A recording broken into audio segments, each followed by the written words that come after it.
Welcome to the podcast series, Small Business Survival Conversations. Through our weekly conversations, we hope to provide you with strategies and insights, knowledge and expertise to enlighten you as you work to build and grow your business. Here are your hosts, Anna Steinfest and Dr. Michael Troyer. Hello, everyone. Today, our topic is how to pitch. You know that entrepreneurs are pitching all the time, and we talked in the past about how to pitch, but today we want just to give you a different glimpse and a different outlook of how to pitch.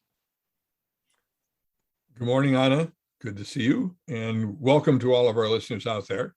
This is an important topic. We keep coming back to it because it is important. How do we help others understand something good we have to offer them, and how do we do it in the right way, the right sequence?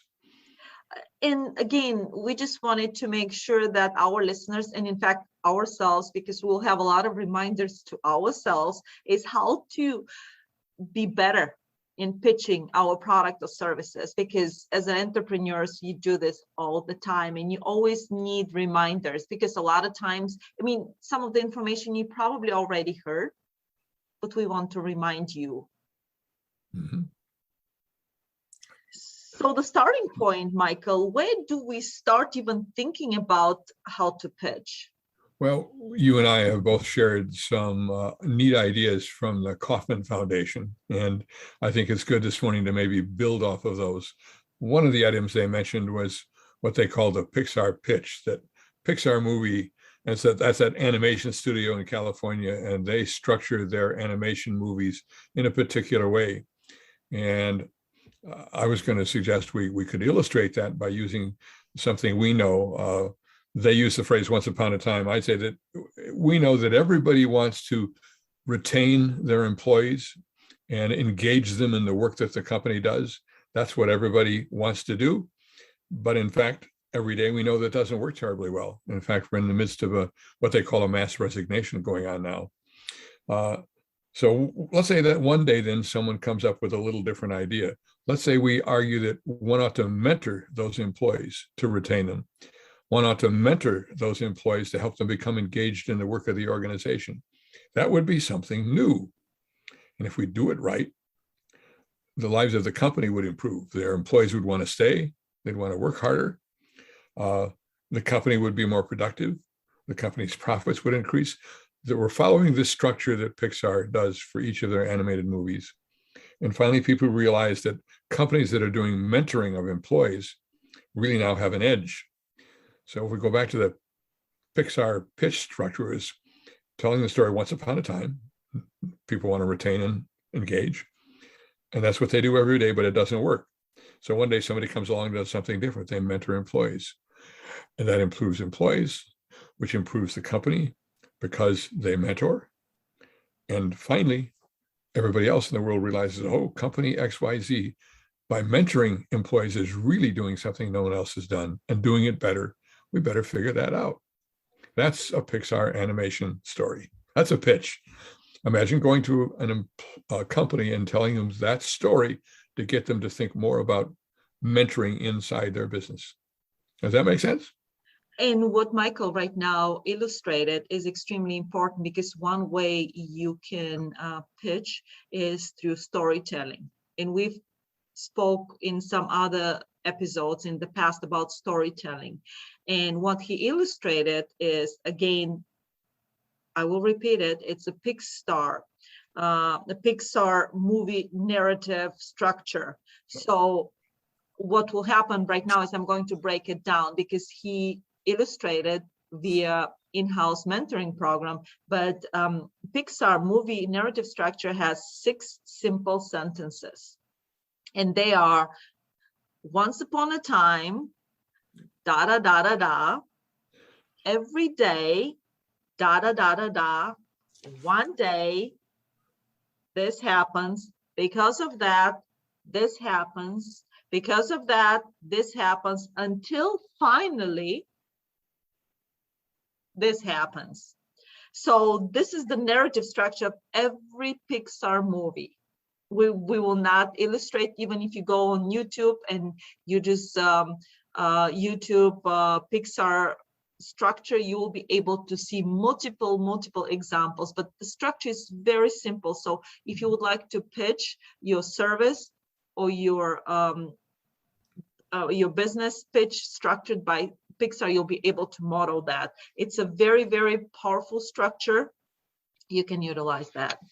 And no, you don't have to say once upon a time, but the concept is, as I said with the mentoring program, everybody's been doing this. It hasn't worked. Every day they do the same thing. It doesn't work. And then one day somebody does something different. Oh, and that's the way the movies are structured in their narrative structure.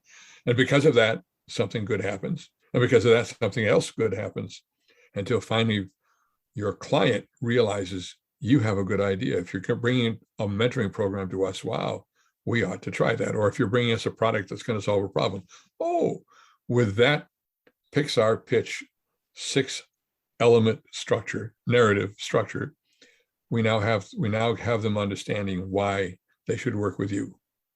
So put that into practice. Exactly. And just we encourage you to go and watch some Pixar movies with this structure, and you'll be able to see it very clearly. I was telling my wife about this last night, and I was thinking of the movie Frozen. I'm not even sure if that's Pixar, but perfect illustration. It goes through all those elements, those 6 elements. And we can think of other Pixar animations that do the same thing. Yes. And I know that I don't want to be too lengthy today, but Marvel Studios, they have a different formula. They're going more in the culmination, but what we're trying to teach you is to create a pitch which follows a story, because people are very engaged when you're telling them a story, and they will be more likely to hear you, how you will solve their problem, rather than this is my problem and this is the solution I will give you. Yep. You cannot engage them. You cannot ask them to buy your product just straight off. Exactly. It just doesn't work. They don't want to hear it anymore. They get pitched all the time. So you've got to do something that's fresh, unique, and brings them along in this process. That leads to the question side of things. That was another one of our favorites. That one of the ways to do your pitch, oddly enough, almost counterintuitively, is to ask questions. And I recently worked with one of our proteges in Anna's mentor protege program, and gave her a format that you want to talk first about the problem, that is their problem, your client's problem, not your problem. Then you want to talk about the solution you can offer. And finally, you want to help them understand the outcome of using that solution.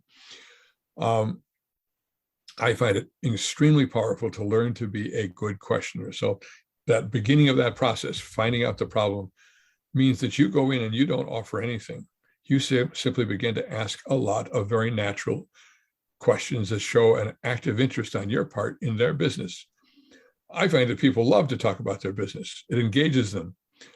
You ask them a question, they have nothing to do but in fact provide you some kind of an answer. So right away, you've got a conversation going and you're building a relationship.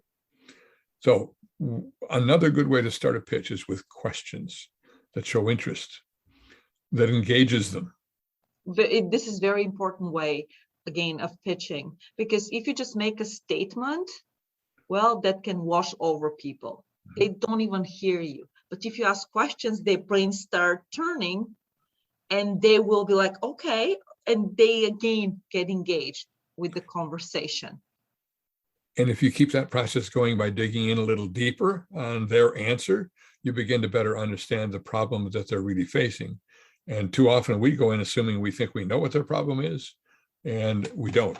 And we make a mistake by jumping in too quick with our solution, rather than giving time to this questioning process that, one, engages them in a conversation with you, and two, helps you better understand the real depth of the problems that they're focusing on, that you're going to be offering a solution to eventually down the road.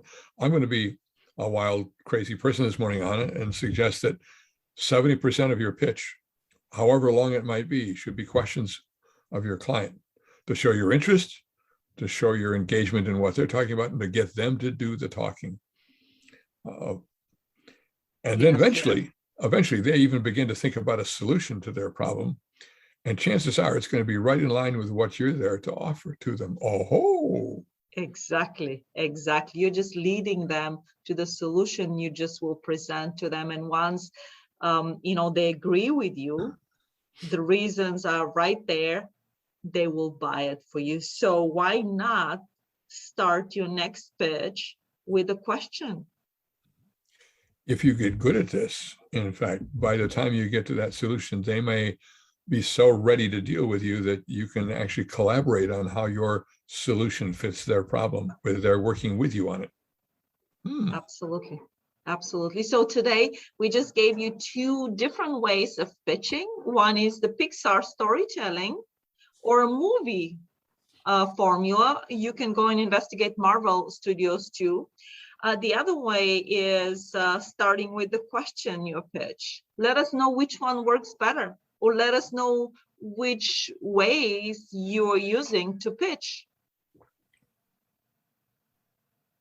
Thank you, everyone, for listening to our new episode. We hope we gave you 2 tips today, how to pitch better.